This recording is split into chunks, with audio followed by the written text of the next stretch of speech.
સ્પર્શ કરો છો ત્યારે તમને સુખ થાય છે. જેના શરીરમાં મળમૂત્ર છે, ભગવાનના શ્રી અંગમાં મળ નથી, મૂત્ર નથી, ભગવાનને જે સ્પર્શ કરે એને કેવો આનંદ થતો હશે. ઇન્દ્રિયોનો જયારે બ્રહ્મ સંબંધ થાય છે ત્યારે આનંદ પ્રગટ થાય છે. અલૌકિક આનંદ આપવા માટે જ ભગવાન લીલા કરે છે. આપના દર્શનથી મારી આંખ સફળ થઈ. કરદમ ઋષિ ભગવાનના દર્શન કરે છે. ભગવાન કરદમ ઋષિને જુએ છે. ચાર આંખ જયારે એક થાય છે ત્યારે દર્શનનો આનંદ મળે છે. ભગવાનની નજર પડી છે. કરદમ ઋષિનું શરીર અતિશય દુર્બલ થયું છે. શરીરમાં કેવલ હાડકાઓ જ રહ્યા છે. બહુ દુઃખ સહન કર્યું છે. મારા માટે કરદમ ઋષિએ બહુ દુઃખ સહન કર્યું. પ્રભુએ તે જોયું. ભગવાનનું હૃદય ભરાયું. આંખમાંથી પ્રેમાશ્રુ નીકળ્યા. ન્યપતન અશ્રુ બિંદવઃ. ભગવાનના આંખમાંથી પ્રેમાશ્રુ નીકળે છે. મારા માટે એને બહુ દુઃખ સહન કર્યું. તેનું થયું સરોવર. એને બિંદુ સરોવર કહે છે. સિદ્ધપુરની જાત્રા જે વૈષ્ણવોએ કરી હોય એમને ખબર છે. સિદ્ધપુરમાં બિંદુ સરોવરમાં સ્નાન કર્યા પછી માનું શ્રાદ્ધ કરવાનું હોય. આપણા ભારતમાં પ્રધાન 4 સરોવર છે.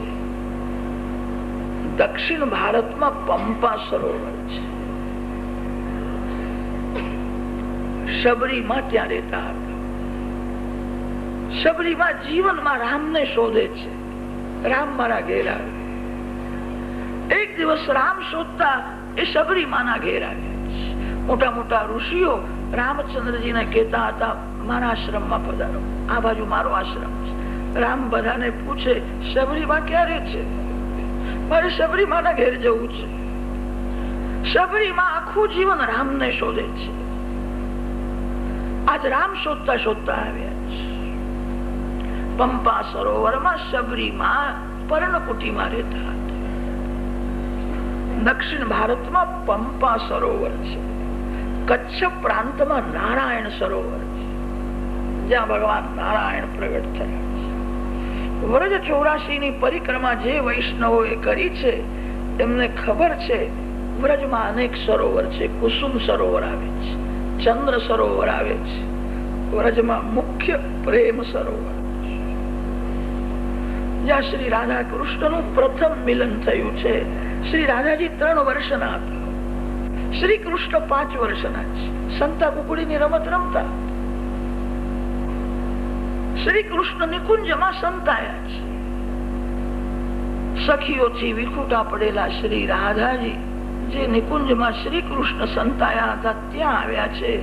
શ્રી રાધાજી શ્રી કૃષ્ણના દર્શન કરે છે. શ્રી કૃષ્ણ રાધાજીના દર્શન કરે છે. પ્રથમ દર્શનમાં એવો પ્રેમ થયો છે. પ્રેમ જયારે અતિશય વધે ત્યારે આંખમાંથી બહાર આવે છે. વ્રજમાં પ્રેમ સરોવર છે, જ્યાં રાધા કૃષ્ણનું પ્રથમ મધુર મિલન થયું છે. ઉત્તર ભારતમાં માનસ સરોવર છે, જ્યાં જીવ શિવનું મિલન થાય છે. આ બિંદુ સરોવરની કથા ચાલે છે. ન્યપતન અશ્રુ બિંદવઃ. મારા માટે કરદમ ઋષિએ બહુ દુઃખ સહન કર્યું છે. કરદમ ઋષિ વારંવાર વંદન કરે છે. તમારા દર્શન કર્યા પછી જે તમારી પાસે સંસારનું સુખ માંગે છે એ અજ્ઞાની જીવ છે. સંસારનું સુખ તો પશુ પક્ષીઓને પણ મળે છે. માનવ જે સુખ ભોગવે છે એવું જ પશુ પણ ભોગવે છે. નિરયે પિયે સ્યુઃ. ભગવાન પાસે લૌકિક સુખ માંગશો નહીં.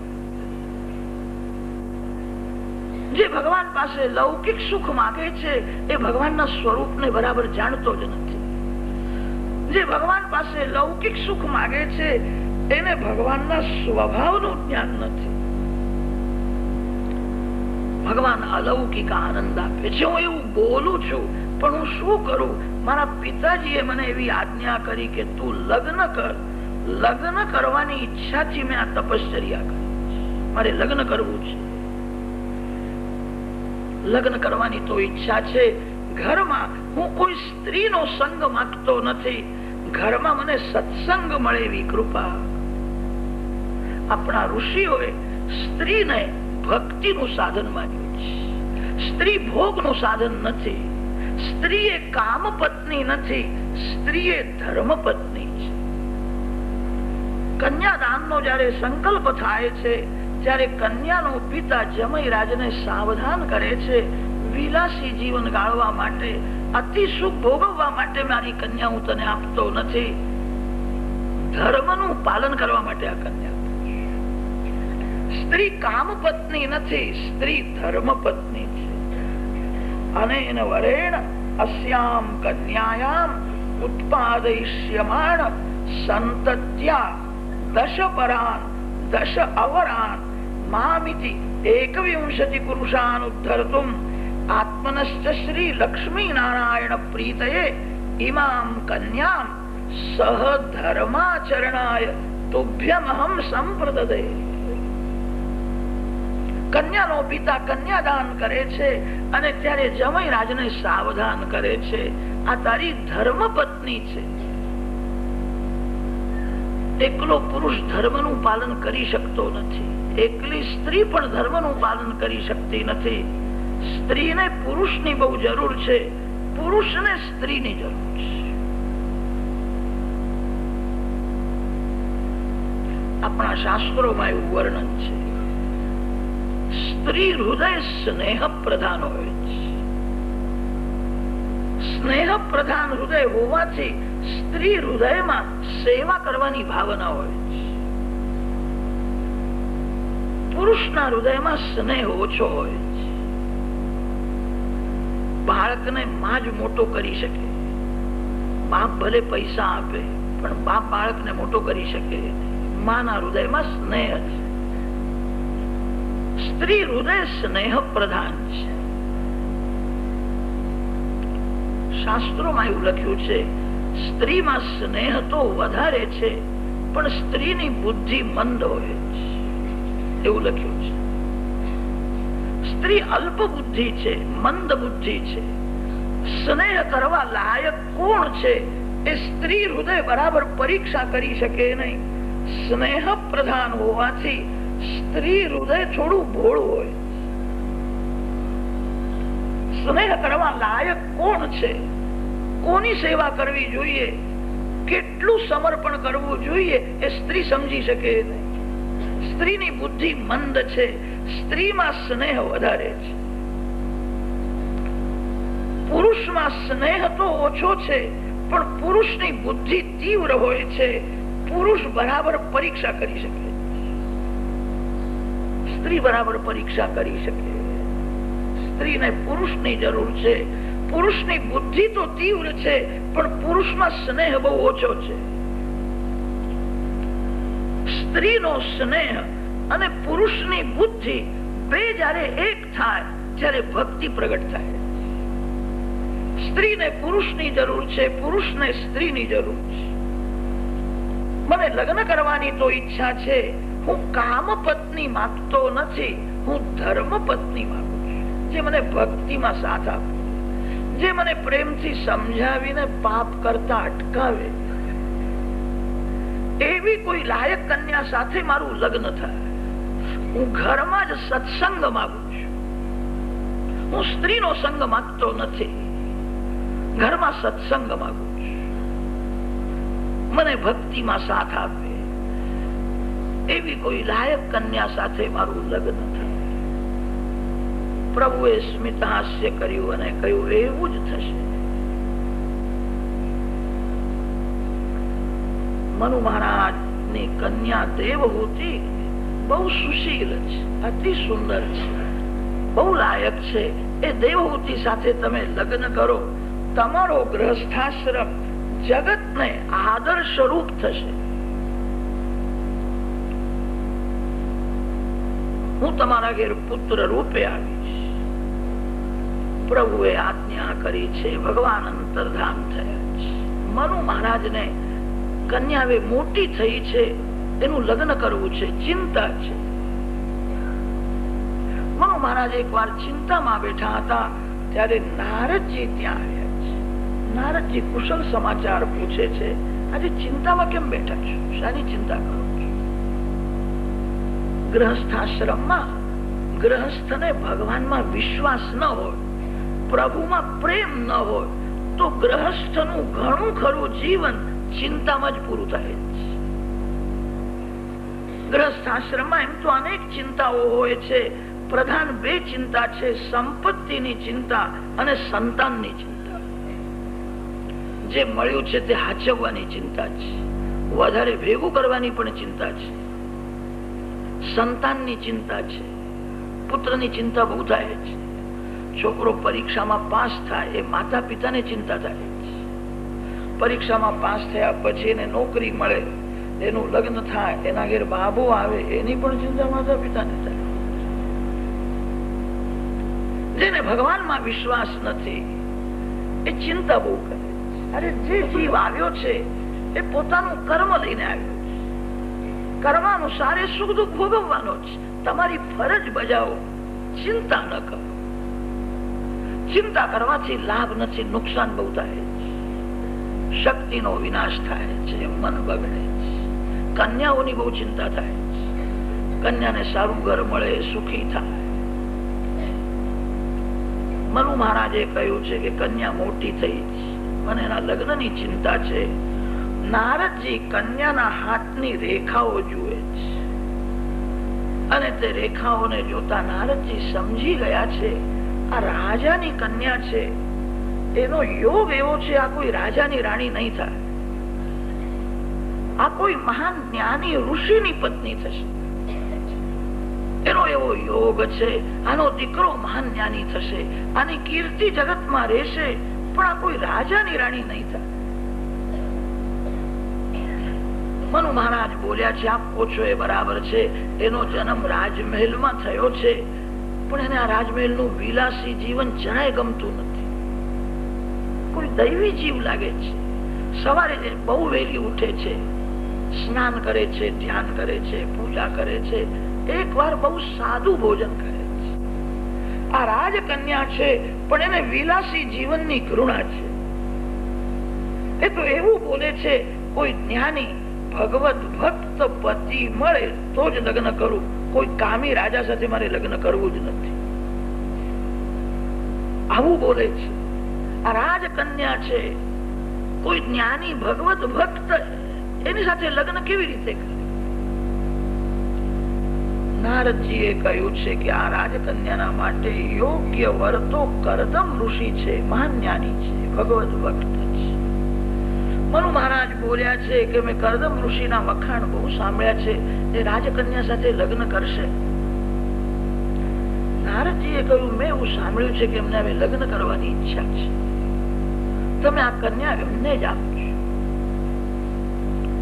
મનુ મહારાજ શતરૂપા રાણી અને દેવહૂતિ કન્યા સાથે રથમાં બેઠા છે. કરદમ ઋષિના આશ્રમમાં આવ્યા છે. શાંત વાતાવરણ છે.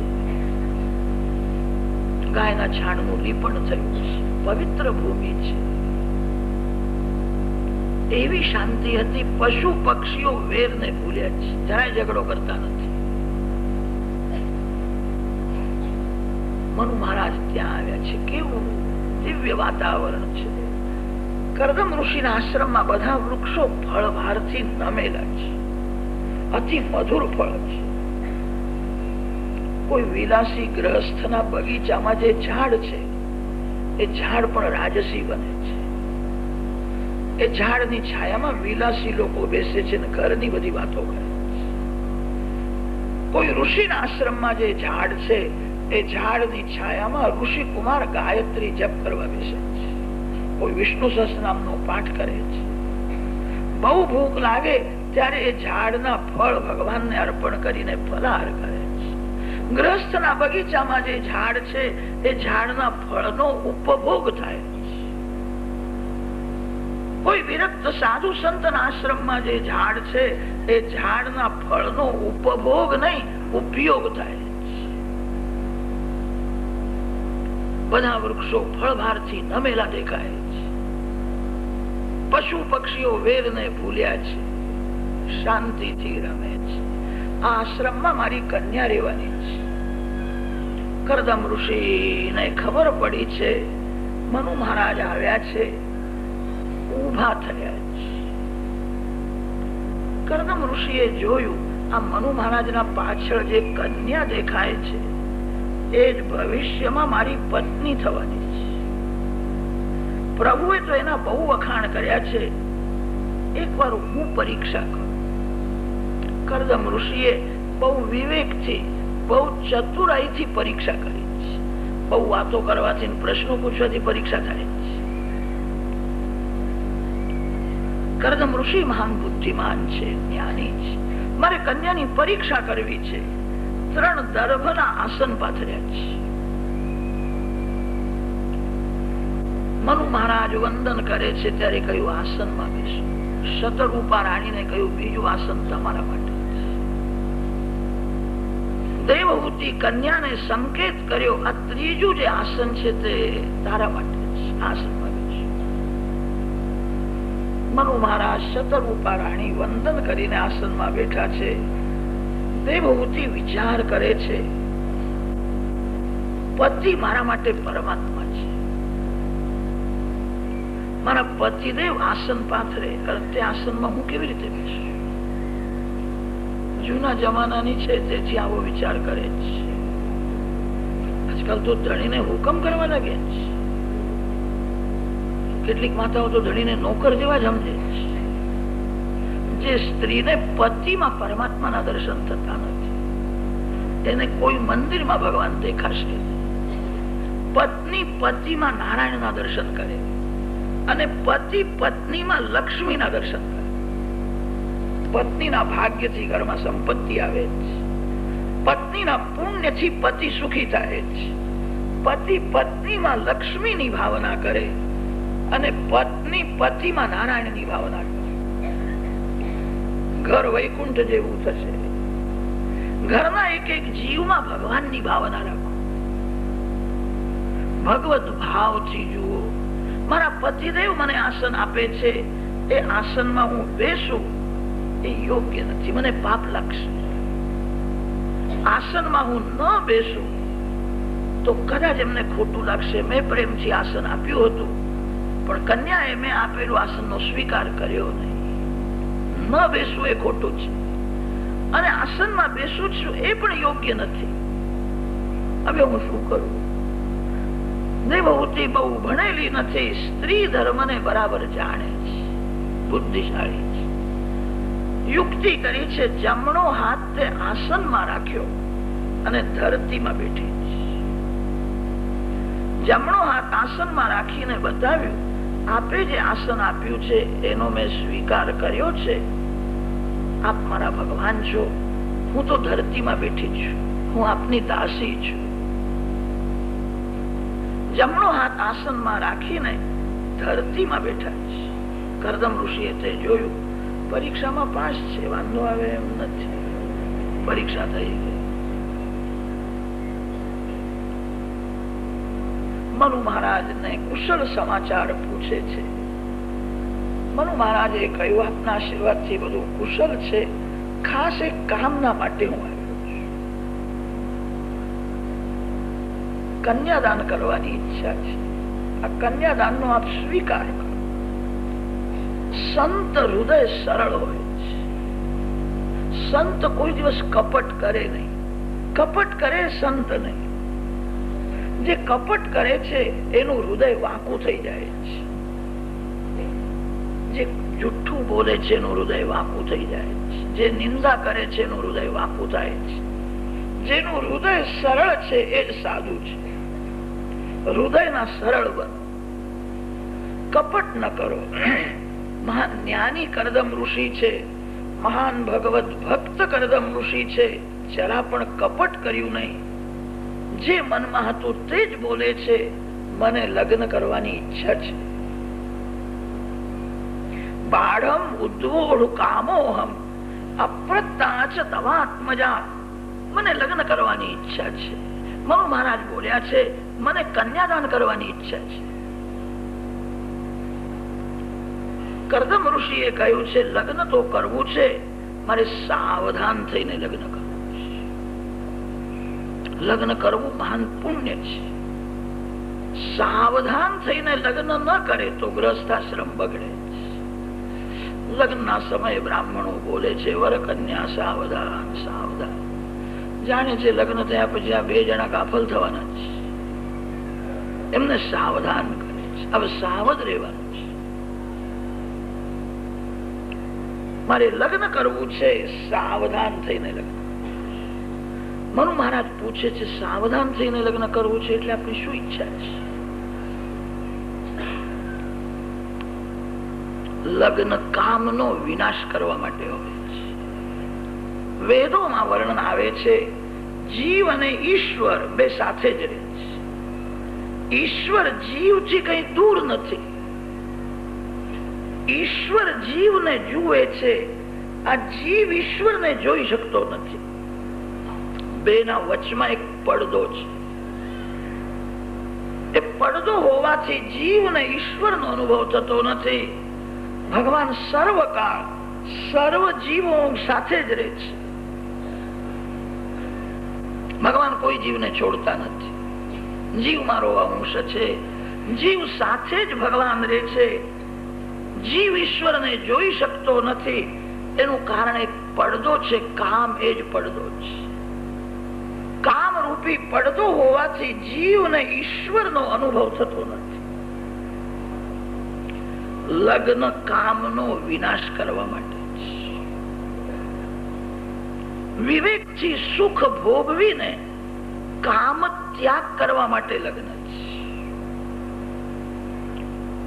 ત્યાગના માટે ભોગ હોય છે, ભોગના માટે ભોગ નથી. ભોગ ત્યાગ માટે હોય છે. આપણા ઋષિઓએ કામ સુખ ભોગવવાની આજ્ઞા આપી છે. ઋતૌ ભાર્યામ ઉપેયા. વેદોમાં વર્ણન આવે છે. વેદોનું તાત્પર્ય ભોગમાં નથી, ત્યાગમાં છે. જીવ ત્યાગ કરી શકતો નથી અને તેથી કહ્યું છે ધર્મની મર્યાદામાં રહો. વિવેકથી સુખ ભોગવીને કામનો ત્યાગ કરો. ત્યાગ માટે ભોગ છે. જીવ અનેક જન્મથી કામ સુખ ભોગવતો આવ્યો છે. થોડો વિચાર કરશો તો ધ્યાનમાં આવશે આ શરીરે જ કામમય છે. માતા પિતાના મનમાં કામ વાસના જાગૃત થઈ ત્યારે આ શરીરનો જન્મ થયો. શરીરના મૂળમાં જ કામ છે અને તેથી કામ શરીરને છોડતો નથી. કામ બહુ બળવાન છે.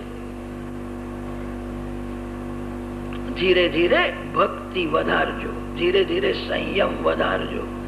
વિવેકથી સુખ ભોગવીને મારો એક કામનો વિનાશ કરવો છે. પરમાત્માને મળવું છે. શ્રી કૃષ્ણ મિલનમાં કામ વિઘ્ન કરે છે.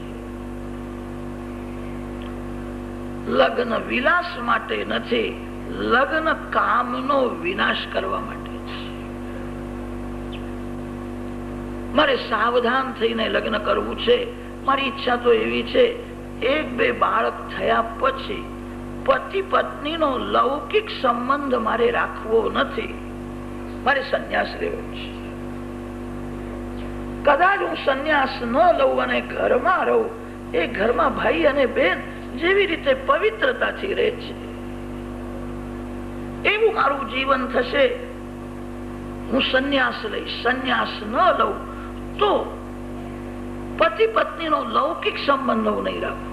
એક બે બાળકો થયા પછી હું સંયમ રાખીશ, સાવધાન થઈને ભક્તિ કરીશ. મારે સંન્યાસ લેવો છે. આ લગ્નની વાતો ચાલે છે, ના બોલે છે મારે સંન્યાસ લેવો છે. મનુ મહારાજને આશ્ચર્ય થયું છે. દેવહૂતિના સામું જોયું અને દેવહૂતિને કહ્યું છે બેટા તે સાંભળ્યું, આ તને છોડીને સંન્યાસ લેવાના છે. તું વિચાર કર. દેવહૂતિ બહુ રાજી થઈ. મારી એવી જ ઈચ્છા હતી કે કોઈ મહાન જ્ઞાની ભગવત ભક્ત પતિ મને મળે તો લગ્ન કરું. મારી એવી ઈચ્છા નથી મારા પતિ મારા આધીન રહે, મારામાં આશક બને. મારા પતિદેવ સંન્યાસ લેશે, સારું છે. હું સંન્યાસીના જેવું મારું જીવન થશે. પતિ પત્નીનો પવિત્ર સંબંધ સંસાર સાગર તરવા માટે છે, ડૂબવા માટે નથી. અતો ભજિષ્યે સમયેન સાધ્વીમ યાવત તેજો વિભ્રુયાદાત્મનો મે. પત્ની છે નૌકા અને પતિ છે નાવિક. નૌકા ન હોય તો નાવિક સામે કિનારે જઈ શકે નહીં. નૌકા તો છે પણ નૌકા ચલાવનાર નાવિક ન હોય તો નૌકા સામે કિનારે જઈ શકે નહીં. સંસાર સાગરના પાર જવું છે, પરમાત્માના ચરણે જવું છે. પ્રભુ મિલનમાં કામ વિઘ્ન કરે છે, કામનો વિનાશ કરવો છે. વિવેકથી સુખ ભોગવીને મારે ત્યાગ કરવો છે. મારા પતિદેવ જે બોલે છે તે મને બહુ ગમે છે. મારા પતિદેવ સંન્યાસ લેશે તો હું પણ સંન્યાસીના જેવું જ મારું જીવન થશે. હું ધ્યાન એ બોલે છે મને બહુ ગમે છે. દેવહૂતિની પૂર્ણ સંમતિ છે. પછી તો વિધિ પૂર્વક લગ્ન કર્યું. વસ્ત્રો આભૂષણો આપ્યા છે. વરકન્યાને આશીર્વાદ આપીને મનુ મહારાજ ઘેર ગયા છે. દેવહૂતિએ વિચાર કર્યો, આજ સુધી હું રાજકન્યા હતી, હવે હું એક ઋષિની પત્ની છું. મારા પતિદેવ તપસ્વી છે, મારે એમની સાથે તપશ્ચર્યા કરવાની છે. સુંદર વસ્ત્ર આભૂષણ જે હતા તે ઉતારીને મૂકી દીધા. સાદો વેશ ધારણ કર્યો છે. કપડામાં થોડી માયા હોય છે.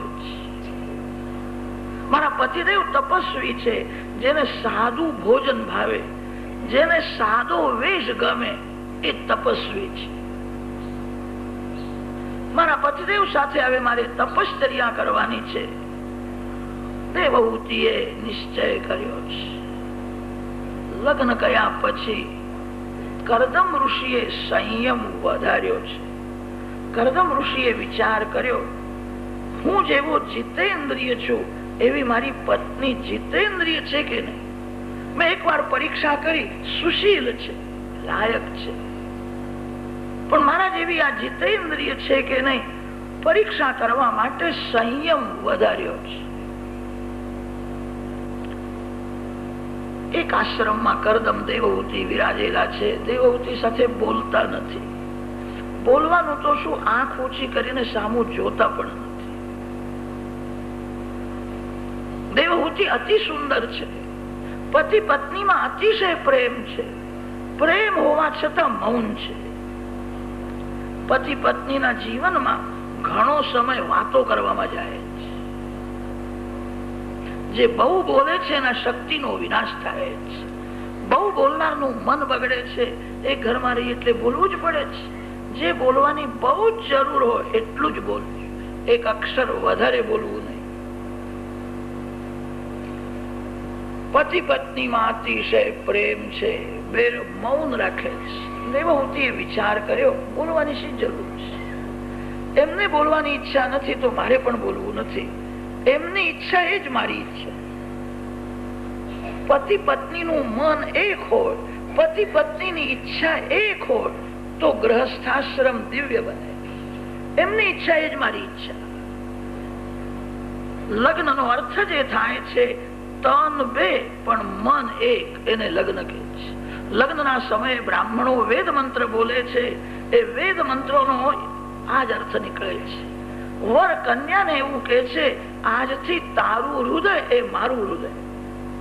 કન્યા વરને કે છે, તમારું મન એ મારું મન.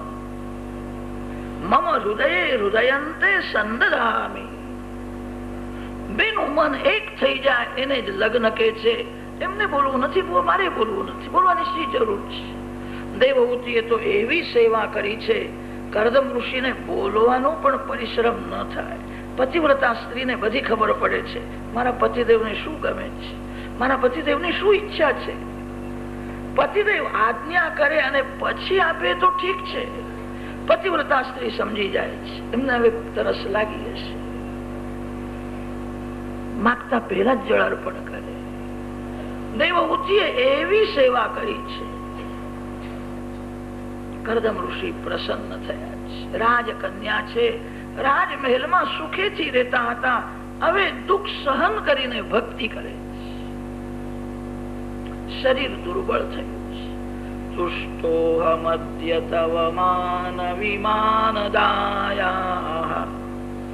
શુશ્રૂષયા પરમયા પરયા ચ ભક્ત્યા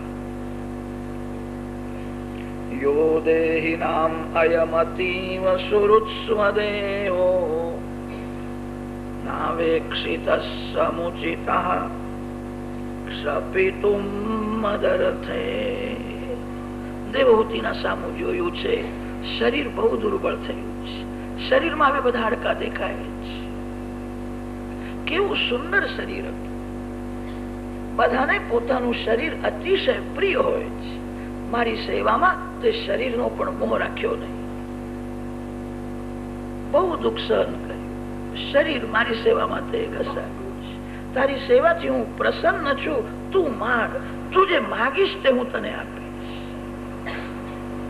દેવહૂતિ હાથ જોડીને કહ્યું છે, આ જગતમાં મારા જેવી ભાગશાળી, મારા જેવી સુખી કોઈ સ્ત્રી નથી. હું બહુ ભાગશાળી છું. તમારા જેવા જ્ઞાની ભગવત ભક્ત પતિ મને મળે. મને બધું જ મળ્યું છે. શું માગું? હું રોજ તુલસીજીની પૂજા કરું છું. બાલકૃષ્ણલાલ સાથે તુલસીજીને રાખીને પ્રદક્ષિણા કરું છું અને માગું છું મારા પતિદેવનું આયુષ્ય વધે, મારા પતિદેવ આનંદમાં રહે. હું રોજ આ માગું છું. મારી એક જ ઈચ્છા છે, ભગવાનના ધામમાં પહેલી હું જઉં, મારા પાછળથી તમે આવો.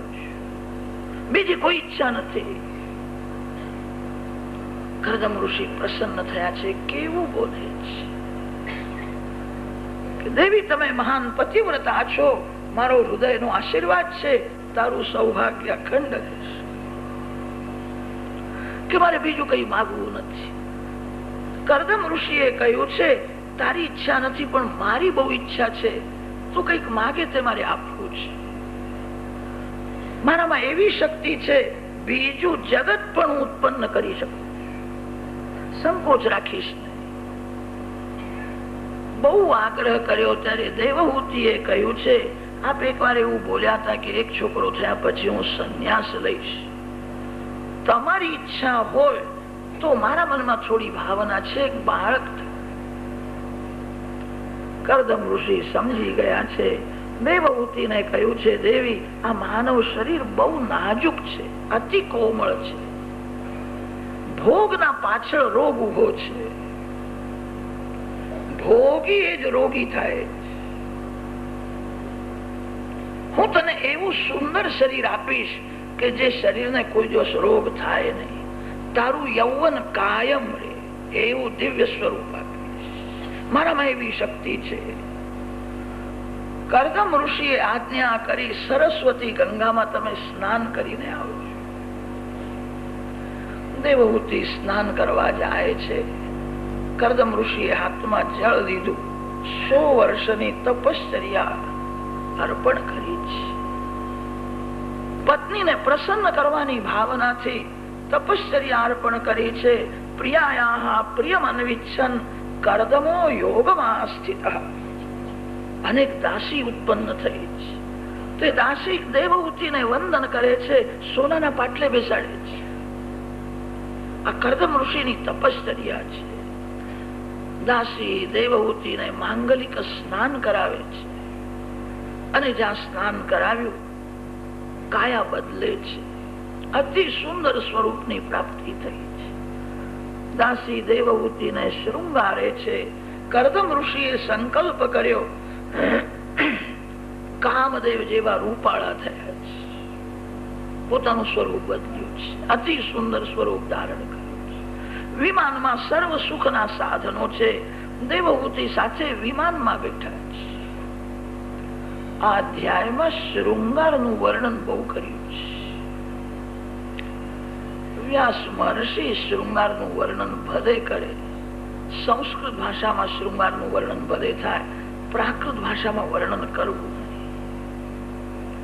કથા બગડેલા મનને સુધારવા માટે હોય છે. શૃંગારનું બહુ વર્ણન કરવાથી, સાંભળવાથી મન બગડવાનો સંભવ હોય છે. સમર્થ સદગુરુ રામદાસ સ્વામીએ દાસબોધ ગ્રંથમાં કથા કેવી રીતે કરવી એના માટે એક અધ્યાય લખ્યો છે. કથા પૈસો કમાવવાનું સાધન નથી, કથા મનોરંજન માટે નથી, કથા બગડેલા મનને સુધારવા માટે છે. વક્તા વિવેકથી કથા કરે, શાંત ભાવથી વક્તા કથા કરે. શાંત રસ મનને શુદ્ધ કરનારો છે. ક્વચિત વક્તા કરુણ રસમાં કથા કરે. કરુણ રસ સર્વ રસોનો રાજા છે. રાજા રોજ આવે નહીં, રાજા એકાદ દિવસ આવે છે. શાંત ભાવમાં વક્તા કથા કરે, ક્વચિત કરુણ રસમાં કથા કરે. શાંત અને કરુણ આ બે જ રસ બગડેલા મનને શુદ્ધ કરનારા છે. બીજા બધા રસ મનને બગાડનારા છે. કેટલાક લોકો તો એવું સમજે છે મહારાજ બહુ હસાવે અને હસે કે કથા બહુ સારી, આનંદ આવે છે. કથા હસવા માટે છે. કથા સાંભળ્યા પછી થોડુંક દુઃખ થવું જોઈએ. આજ સુધી મારું જીવન કેવું ગયું, પશુમાં ને મારામાં શો ફેર છે? મેં ભગવાનના માટે શું કર્યું? મારું જીવન વૃથા ગયું. કથા હસવા માટે નહીં, કથા સાંભળ્યા પછી થોડુંક દુઃખ થવું જોઈએ. મારું જીવન વ્યર્થ ગયું. શરત શતમ વ્યતીયાય કામ લાલસયોર્મા. હાસ્ય રસ મનને બગાડનાર છે. આપણા શાસ્ત્રોમાં એવું લખ્યું છે, જે બહુ હસે છે એ રડવાની તૈયારી કરે છે. જે બહુ હસે છે એનું મન બગડે છે. હાસ્ય રસ મનને બગાડનારો છે. શૃંગાર રસ મનને બગાડનારો છે. વીર રસ મનને બગાડનારો છે. મનને શુદ્ધ કરનાર શાંત રસ છે, કરુણ રસ છે. 100 વર્ષો સુધી વિહાર કર્યો છે. શરત શતમ વ્યતીયાય કામ લાલસયોર્મના. 100 વર્ષો સુધી વિમાનમાં વિરાજેલા છે. તેમના ઘેર એક પણ દીકરો થયો નહીં, 9 કન્યાઓ થઈ.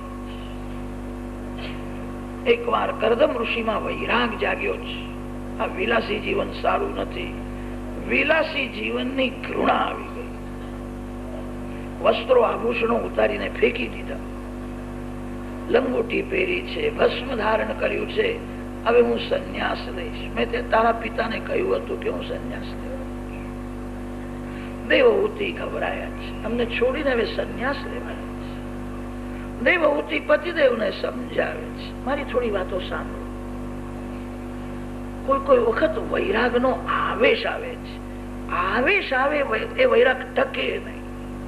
વૈરાગ જ્ઞાનપૂર્વક હોય. મારી વાતો સાંભળો.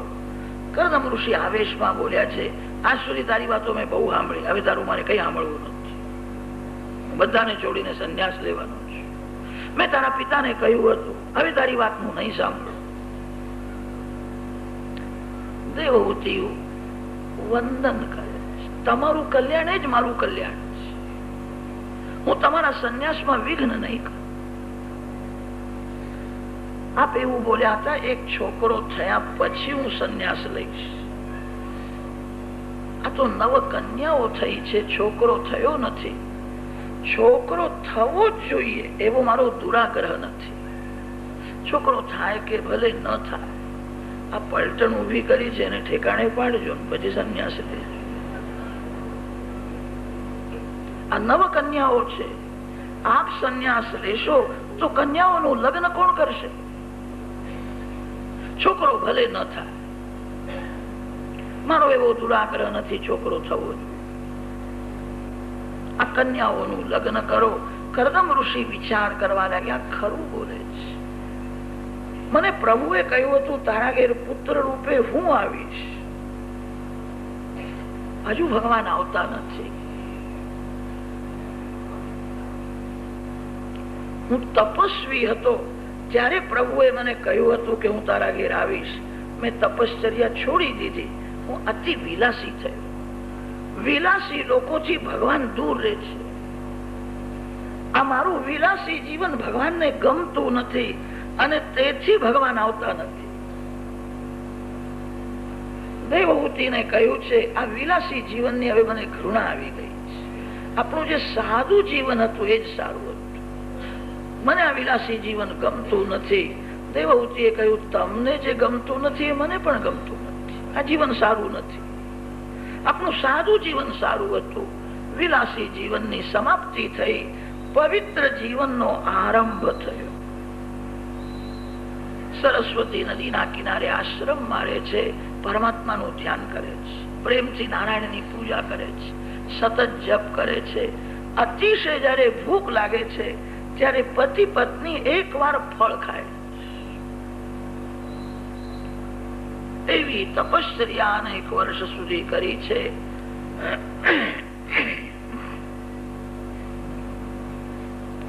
દેવહૂતિના પેટમાં ગર્ભ રહ્યો છે.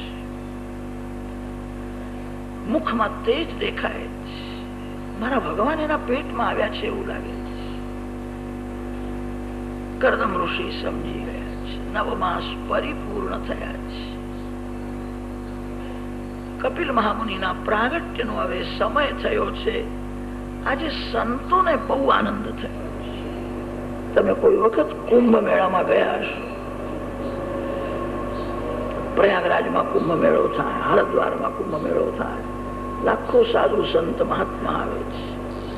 નિરંજની અખાડો, નિર્વાણી અખાડો, નાગા સંતો પણ આવે છે.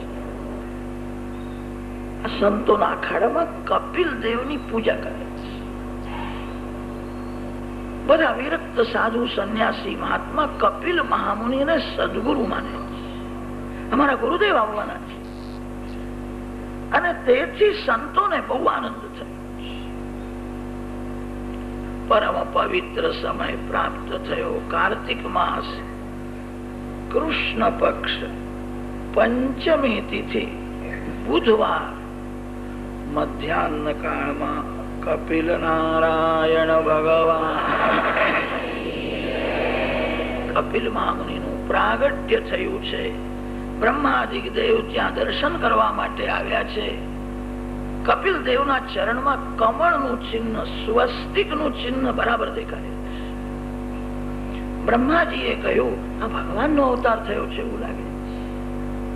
આ બાળક માનો ઉદ્ધાર કરશે, જગતને તત્વજ્ઞાનનો ઉપદેશ કરશે. તારા ભાગ્યનો ઉદય થયો છે. આજે તું જગત પિતાનો પણ પિતા થયો છે. કર્દમ ઋષિને બ્રહ્માજીએ કહ્યું હવે તારે સંન્યાસ લેવો હોય તો તું સંન્યાસ લઈ શકે છે. કર્દમ ઋષિએ કહ્યું બાળક થયો એ તો આનંદ છે. આ 9 કન્યાઓના લગ્નની મને બહુ ચિંતા છે. બ્રહ્માજીએ સ્મિત હાસ્ય કર્યું, કહ્યું ચિંતા શાની કરે છે? તારા ઘરમાં ભગવાન વિરાજેલા છે. તારી બધી ચિંતા ભગવાનને છે. બ્રહ્માજી જયારે આવ્યા હતા ત્યારે સાથે 9 ઋષિઓ પણ આવ્યા. બ્રહ્માજીએ પૂછ્યું તારા ઘેર કન્યાઓ કેટલી છે? કે 9 કન્યાઓ છે. કે આ 9 જમૈયો વિના નિમંત્રણ તારા ઘેર આવ્યા. એક એક ને એક એક કન્યાનું દાન કરો અને દૂધ ભાતની પંગત થાય કે બધું પતી ગયું.